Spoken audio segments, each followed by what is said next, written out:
turns the color of a bruised black eye as the hot summer heat meets the cold in the sky. The humidity is heavy, the pressure is dropping fast. Rose looks to the west, knows this peace ain't gonna last. She yells to TJ over the rising gale, get the tractors under cover, the cloud is packing hell. She runs to the coop, shuts the chickens in tight as the middle of the afternoon turns into pitch black night.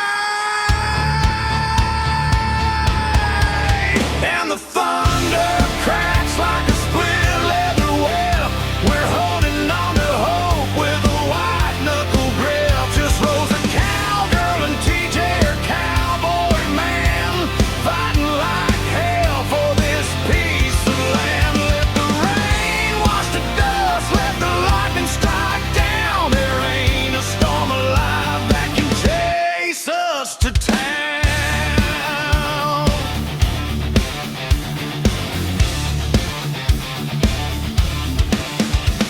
TJ's in the pasture on the old John Deere, gunning that engine through the blinding rain and fear. The wind's tearing branches off the oak and the pine. He's rushing those horses back across the fence line.